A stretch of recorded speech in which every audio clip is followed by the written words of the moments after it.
Hey everyone, quick guide to the Virginia Held reading, the Ethics of Care reading for this week. You could sort of cheat your way through the homework just using the video because I am going to explain a lot of the key features of the reading. In the reading, basically the whole reading is Virginia Held walking through what she calls the 5 features of ethics of care. And so I'm just going to sort of go through all 5 of them. However, you will need to do the reading because your homework is going to ask you to first give the feature of ethics of care in Held's words, then put that in your own words. Obviously, the video might help you with that, and then go from there. So obviously, you can't put it in her words if you don't actually do the reading. So reading's pretty simple. It's 5 pages, pretty clear. One paragraph starts with the word first, I think, and then there's another paragraph starts with the word second, so it's very easy to find the 5 features. But it's helpful to have a little bit of a guide. So here we go. So here are the 5 features in brief, my own words. So the basic number 1, and I'm going to go through all 5 of these in a little more detail. So number 1 is this idea that the people that we have responsibility for should be counted more morally than other people. So if you think of utilitarianism, right, we sort of treat the happiness and suffering of all equal. This is different. Emotions can be our guide, right? So it's helpful to not just be cold in calculating when you're making moral decisions, but emotions can be good. 3, we should sort of try to get in the habit of realizing that, there's a lot of important differences between any 2 cases whenever we're trying to think morally. So we can't just lay down a rule about treat all cases of X like Y. 4 seems a little bit more confusing, this phrase lessons from home, but the idea, and I'll talk about it more in a second, is that often ethics and public thinking, policy, sort of neglected the family, just sort of like that's nobody's business. It doesn't really matter morally. And so the idea in ethics of care is that actually much of our moral lives take place in our families, and there can be certain lessons that we learn from the way households work that can even be applied outside the household into society at large. And the 5th she talks about in more depth, but it's basically the idea that we're all interconnected. And so you shouldn't just be focusing on individual, almost contractual interactions, right? But you got to think about the effect on the larger community of certain decisions.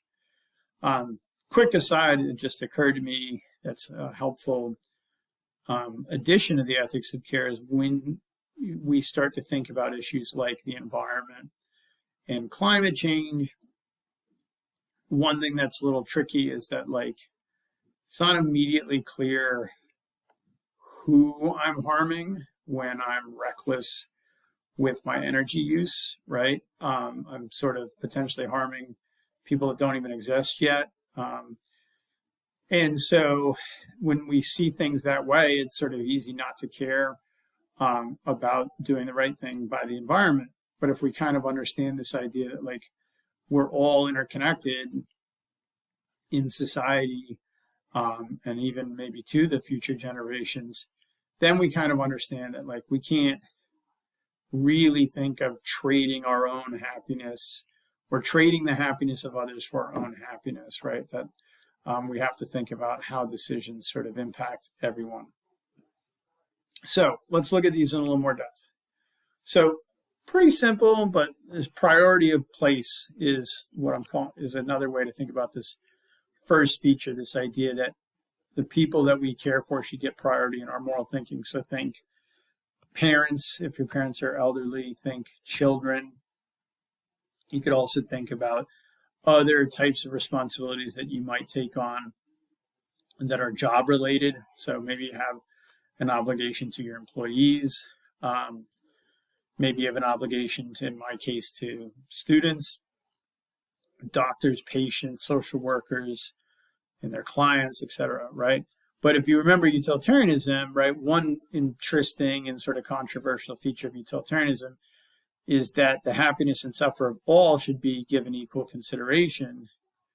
And in ethics of care, we're prioritizing certain people. And so the flip is going to ask you to sort of weigh in on what you think about this shift.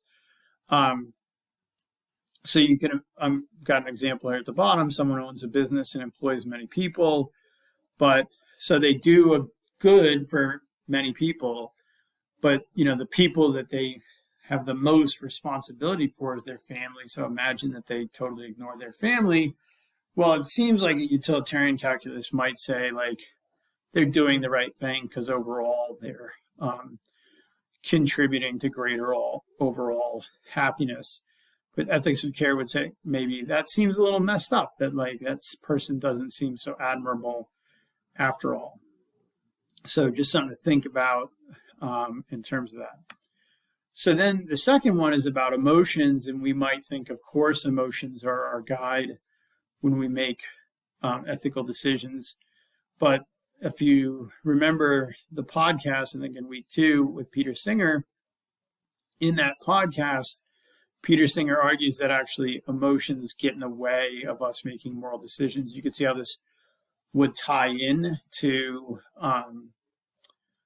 the earlier point about people for whom we take responsibility, because we might naturally want to make sure like our family member needs a kidney, but our family member is, or go back a few years and think about, needs a bed for oxygen during hospitalization for coronavirus. But there's only so many beds, and our family member is actually 92 years old. And meanwhile, there's a 41-year-old who needs the bed too. So it's right on utilitarianism account to give the bed to the person who's likely to live far longer if they're kept alive at the age of 41 than to give it to someone who's 92. And we shouldn't necessarily be moved by the emotions of, oh, but it's mom, that kind of thing. But ethics of care is going to flip that on its head, right? Ethics of care admits that emotions can be blinding. There can be bad emotions, like vengeance can be maybe a bad emotion. They can lead to bias if you get carried away with them. But the claim is that emotions can show us that that sometimes whatever a moral principle tells us is right is just not the right thing. So the claim here is that the emotions can actually help us see more clearly. I don't love my wording here, but the example is helpful. Huck Finn, famous in Huckleberry Finn.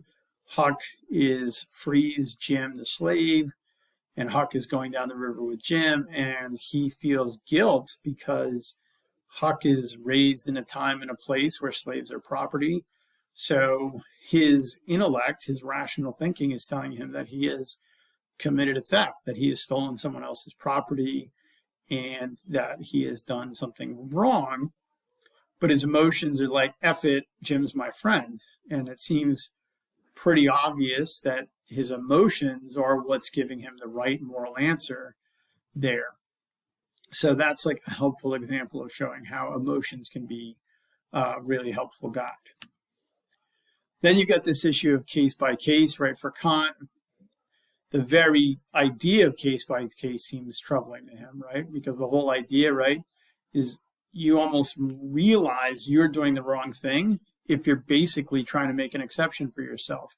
Oh, I know that stealing is wrong, but I really need to do it in this case for this reason. I know, lying is wrong, but I really need to do it in this case for this reason.